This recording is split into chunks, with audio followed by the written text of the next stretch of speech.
उसकी जानकारी वेदों में पाने की नहीं है। वो तो तत्वदर्शी संत बताएगा, ये दास बताएगा, परमात्मा ने भेजा है उस इसी उद्देश्य से।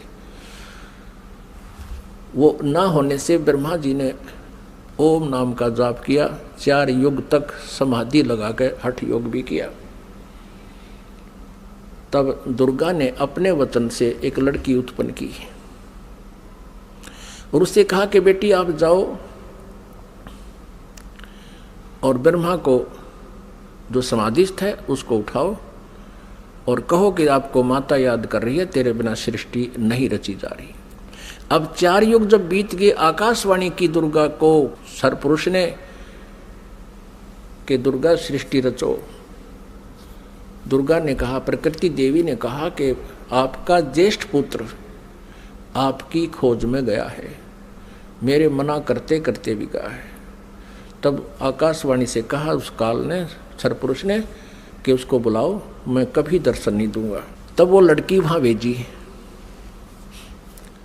लड़की ने जाकर के देखा कि आवाज़ लगाई, ब्रह्मा उठा नहीं। तब दुर्गा से अपना आकाश यानी अंदर से अंतःकरण से फ़ोन किया, टेलीफोन किया कि माता ये उठ नहीं रहा, अब क्या करूं, बहुत आवाज़ लगा ली। दुर्गा ने कहा कि तू इसके चरण स्पर्श कर। चरण स्पर्श करते ही ब्रह्मा की आंखें यानी समाधि टूट गई। सामने देखा युवा लड़की को। ब्रह्मा जी ने कहा कि तू कौन कुलटा आ गई है, तुझे मैं श्राप दूंगा, तू मेरा तप भंग करने को आई है। तब लड़की ने कहा मेरे को माता ने भेजा है और आपके बिना सृष्टि रची नहीं जा रही है, बहुत चिंता है माता को, आप चलो। तब ब्रह्मा ने कहा कि कैसे चलूं, पिता के दर्शन हुए नहीं। माँ से मैं प्रतिज्ञा करके आया था कि यदि प्रभु मुझे प्राप्त नहीं हुए तो मैं तुझे शकल नहीं दिखाऊंगा, दर्शन नहीं दूंगा, लौट कर नहीं आऊँगा। अब कैसे चलो, मुझे परमात्मा मिला नहीं। फिर ब्रह्मा ने कहा कि तू एक काम कर, मेरी झूठी गवाही दे दे तो मैं तेरे साथ चल पड़ूँ। अब उस लड़की ने सोचा कि माँ का कार्य नहीं हुआ तो अक्षुब्ध होगी, और यदि मैं झूठ बोलूँगी तो ये कह दे कि इसने अपनी मर्जी से बोला है, तो फिर मैं मारी जाऊँगी, मेरे ऊपर ज़्यादा भार आएगा।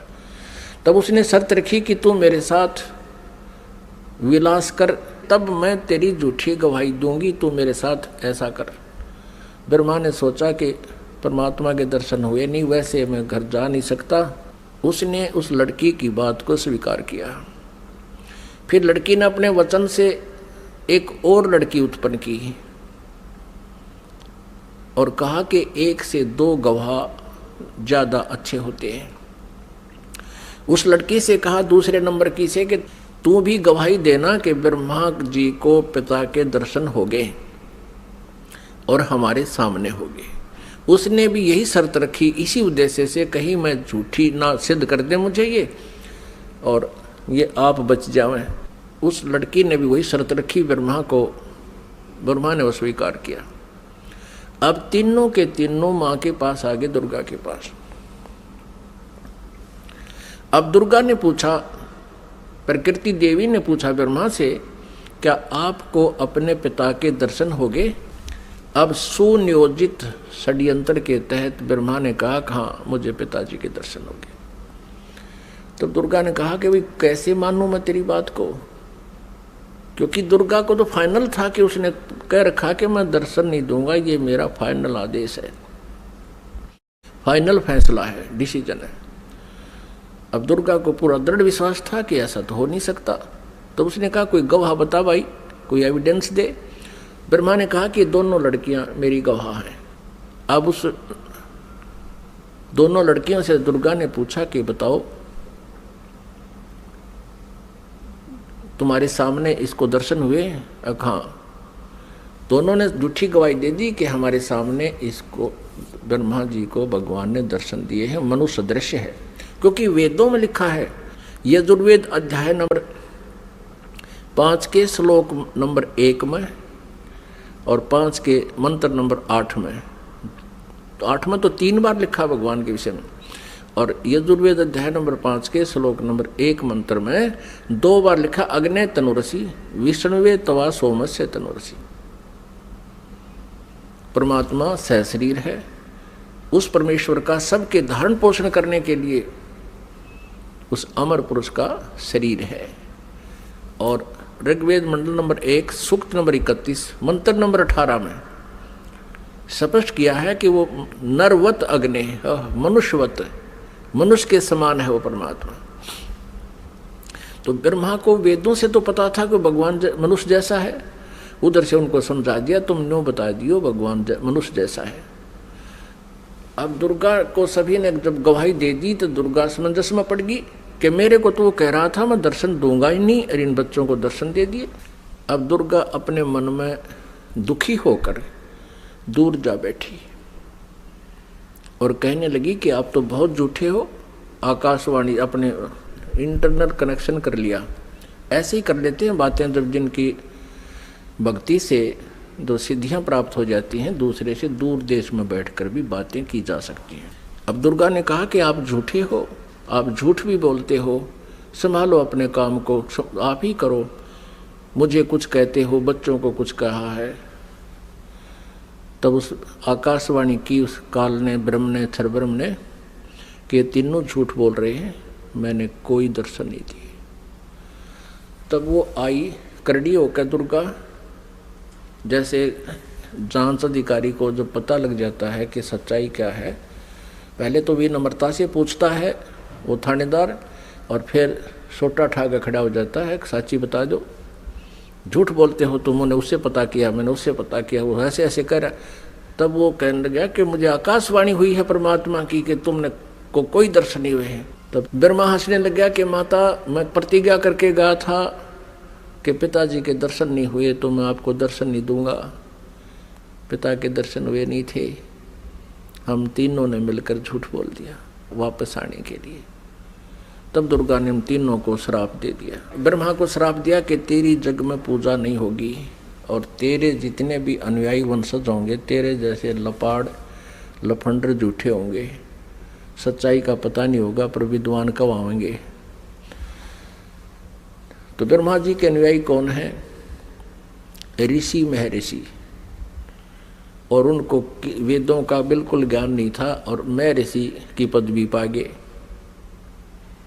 अभी दिखाएंगे, घबराना ना, कोई पहली बार सुन रहा हो, पूरी डिटेल दिखाएंगे कि सतयुग के ब्राह्मण और गुरु ऋषियों को वेदों का ज्ञान कैसा था। उनको वेदों का ज्ञान ही नहीं था। अब ब्रह्मा जी को बड़ी चिंता हुई कि मेरे को श्राप दे दिया, मेरी पूजा नहीं होगी। ब्रह्मा मूर्छित हो गया, इस आघात ऐसी लगी उसको वचन की। फिर दुर्गा ने विष्णु जी से पूछा कि पुत्र तू भी अपने पिता की खोज कर ले, कहीं फिर बाद में सृष्टि के दौरान तुम समाधि ला के बैठ जा और सृष्टि कर्म में बाधा पड़े।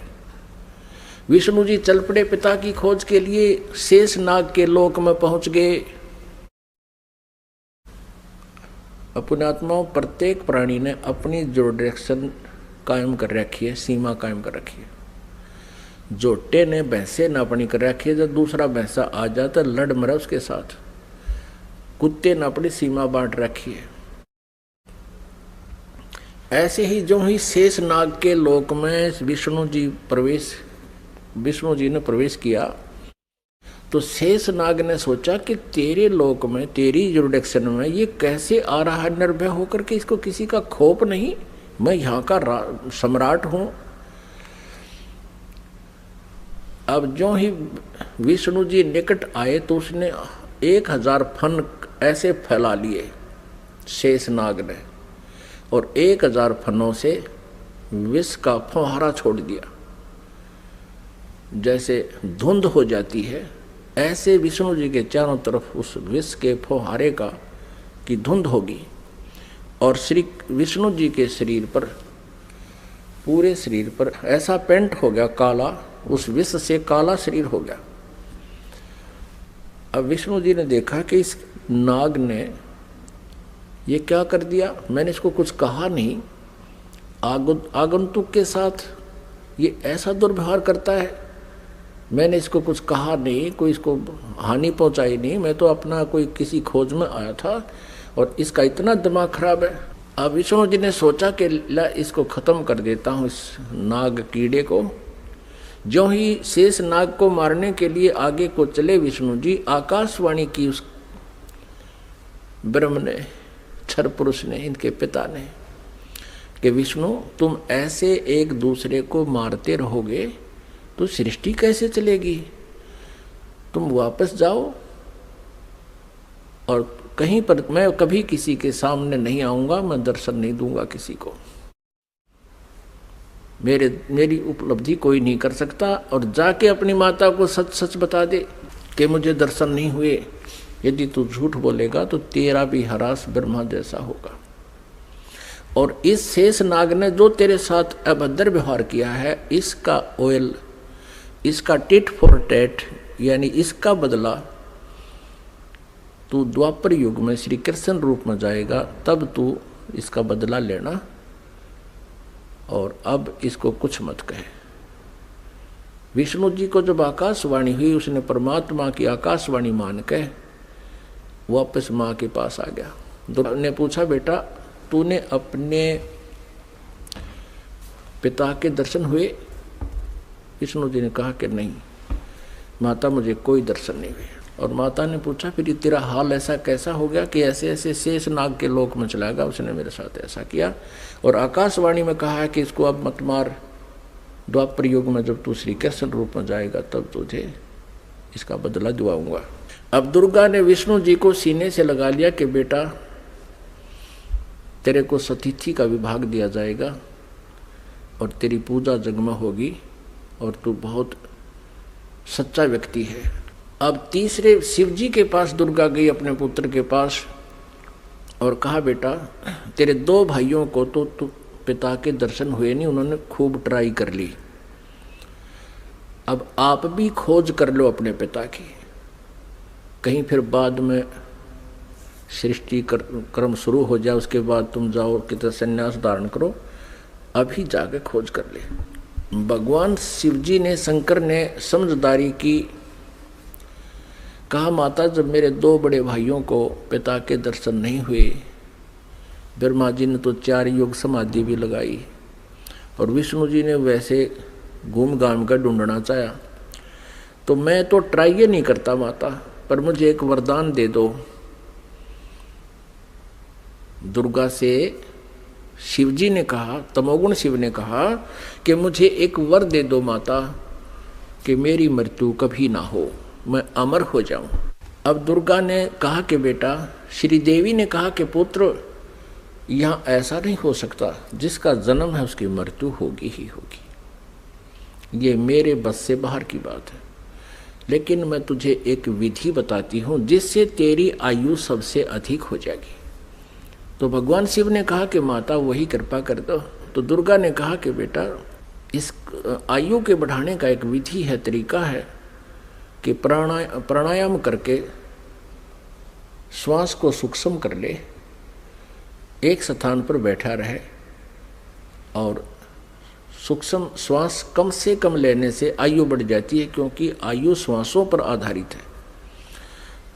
तो भगवान शंकर ने यही सिरोधार्य किया, जैसे आप किया गया। आप देखते हो ज़्यादातर भगवान शिव जी समाधिस्थ रहते हैं, इनकी आयु भी सबसे लंबी है।